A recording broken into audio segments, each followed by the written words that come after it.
Very interested in knowing how many hours of sleep you got last night. I don't know, about 5 or 6, I think. 5? I don't know. I feel like we know part of the answer to this because you were trapped in Westworld for a while. But how? I mean, on a regular day for you, are you sleeping? You're not sleeping a lot, right? Oh, geez, do I look that bad? No. You look great.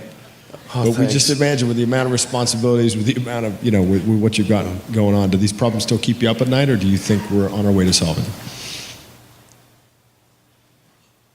Well, right now the only things that are really stressing me out in a big way are AI, obviously. That's like always there.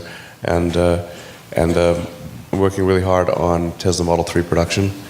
We're making good progress, but it's hugely hard work. But those are the two most stressful things in my life right now. At what time do you get up normally in the morning? For me, it's usually about 7. 7, okay. But I go to bed late, so usually I go to bed around 1 a.m. or so. 1 a.m. Yeah. And you start the day with a real breakfast, or just with a coffee, or with a water? That also varies a lot. I think it's probably true that having a good breakfast is a good idea, but usually I don't have time for that. So sometimes it's made for me, but probably half the time I don't have any breakfast. I had to also have like coffee or something like that. And a Mars bar with it? Mars bar, sure. I'm trying to cut down on sweet stuff. So, but I think I probably should have like an omelet and a coffee or something like that. That seems like probably the right thing. And sometimes I do have that. Okay, so you're CEO of 2 companies. You're chairman of Solar City. Talk about time management. How on earth do you do this? Well, do you get any sleep? Yeah, sometimes not enough. Sleep is really great because I find if I don't get enough sleep, then I'm quite grumpy. Obviously, I think most people are that way. And also, I try to sort of figure out what's the right amount of sleep, because I found I could drop below a certain threshold of sleep, and although I'd be awake more hours and I could sustain it, I would get less done because my mental acuity would be affected. So I found generally the right number for me is around 6 to 6.5 hours on average per night. That's not too bad. Yeah. Right. And any other tips on... That is an average, though.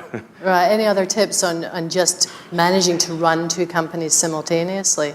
I mean, do you find, I know you're up here Monday, Tuesday. Is it all Tesla when you're up in Silicon Valley, and all SpaceX Wednesday, Thursday? Having a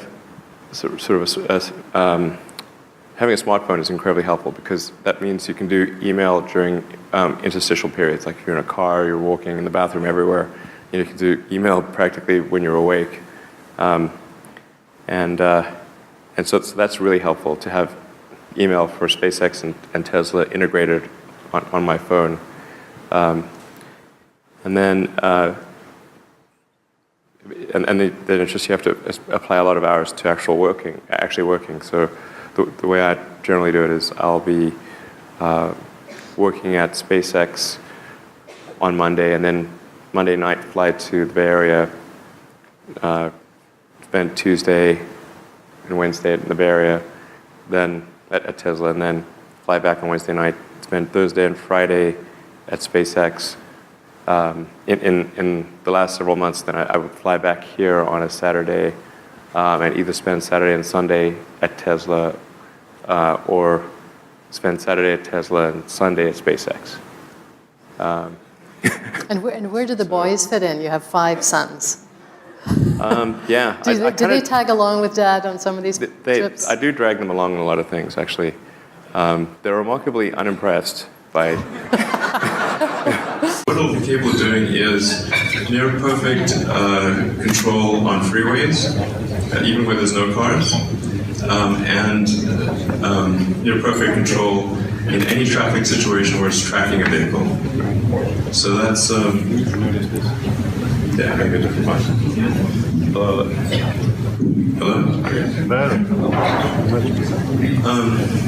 Yeah, so that's going to get better. One of the things we're also working on is the mapping solution. And if I seem a little ragged, by the way, it's that I literally had 1 hour of sleep in the last 48 hours. Sorry. Anyway, so I think net result is, basically in about 2 years we should have Model 3 plus full autonomy. Yeah, it's really quite transformative.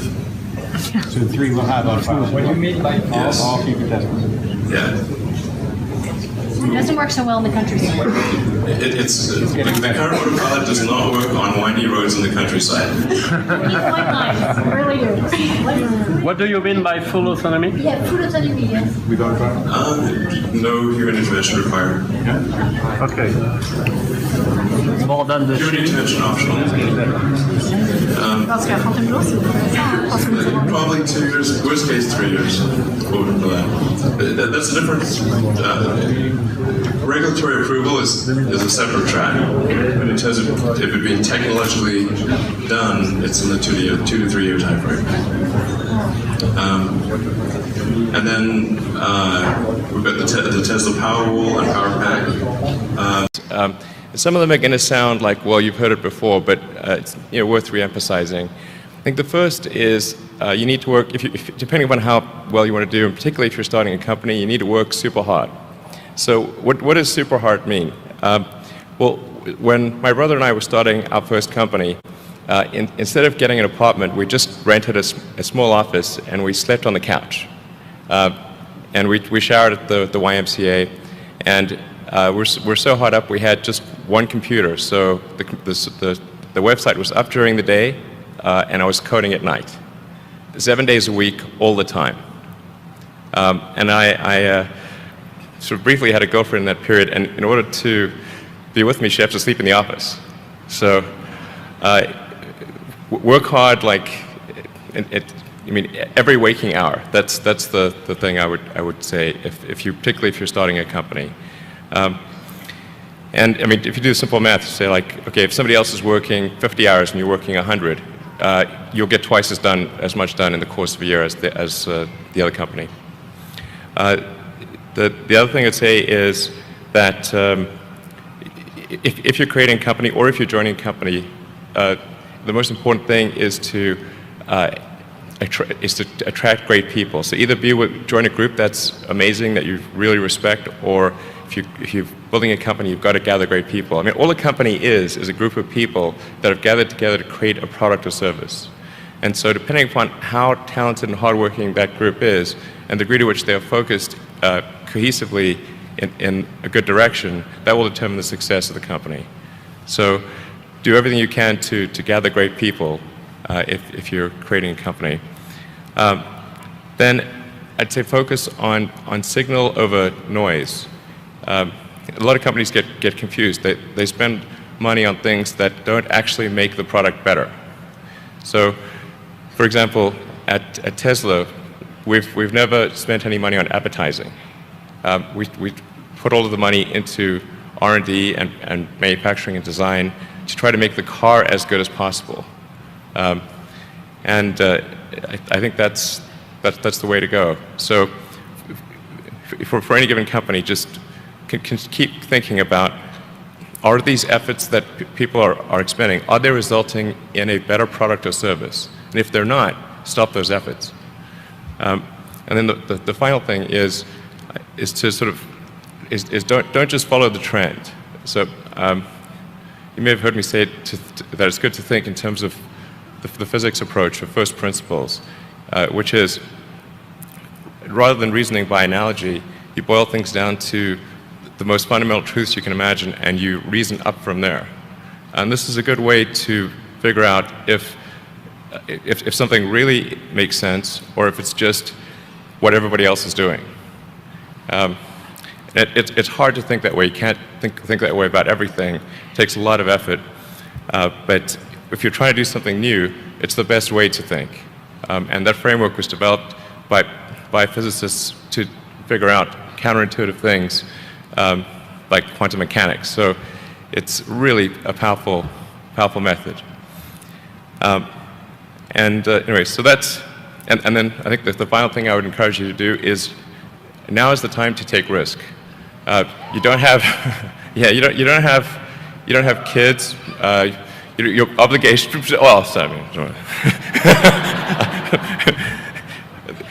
probably don't have kids.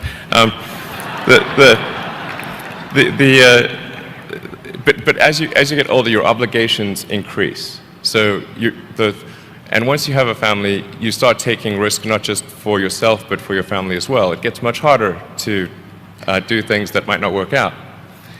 So now is the time to do that before you have those obligations. So I would encourage you to take risks now. Do something bold.